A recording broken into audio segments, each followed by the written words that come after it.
Živja, jaz sem Nejc, drugače zaključujem magistrski študij elektrotehnike tule v Ljubljani. Bi pa rad z vami podelil en del moje zgodbe.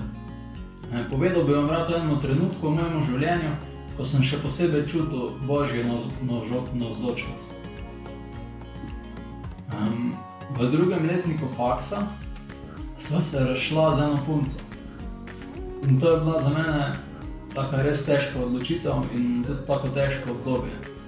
Takrat sem vedel, da si želim stvari v svojem življenju postaviti nazaj na pravo mesto. In tudi, da si želim vzeti čas za sebe, preden stopim v kak nov odnos. No, par mesecev kasneje so se mi začela prebujati taka močna čustva v eni punci. Zaljubil sem se. In tudi ona se je zaljubila v mene, kar smo si tudi kar kmalu povedali. Ampak ob vsem tem sem bil pa še vedno odločen, da ne želim stopati v noben odnos. In tudi ona se je s tem strinjala, ampak nekako nismo bila mirna s tem. No, vse te skrbi sva veliko izročala Bogu v molitvi. Tako vsak za sebe, kot tudi skupaj. In v tem obdobju sva se veliko pogovarjala o tem in se tudi večkrat dobila gor v kapeli tega študentskega doma, kjer sva stanovala takrat. In v tej kapeli smo tudi skupaj molila in prosila Boga, da nama on pokaže, kaj je prava pot za naju.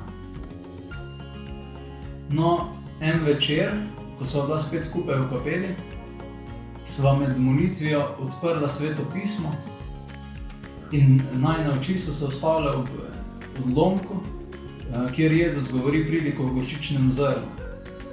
To je, da je nebeško kraljestvo kot gorčično zrno. Zrno je najmanjše med vsemi in zraste v mogočno drevo. In ta trenutek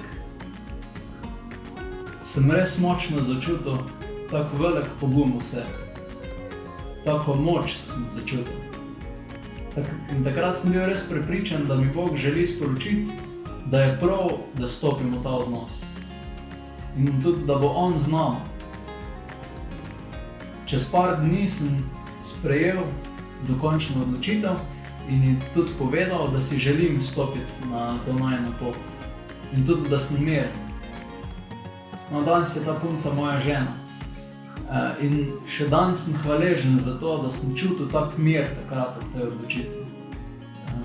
Predvsem pa, da sem čutil, da je Bog z mano, da je Bog z nama, da gre po tej poti z nama. In na to se še tudi danes včasih oprem, ko pride kak težek trenutek. No in ob tem tudi vam želim, da bi se obračali na Boga, da bi ga iskali. Mogoče še posebej v kakih pomembnih in težkih odločitvah, ker on sigurno ve, kaj je najboljše za nas.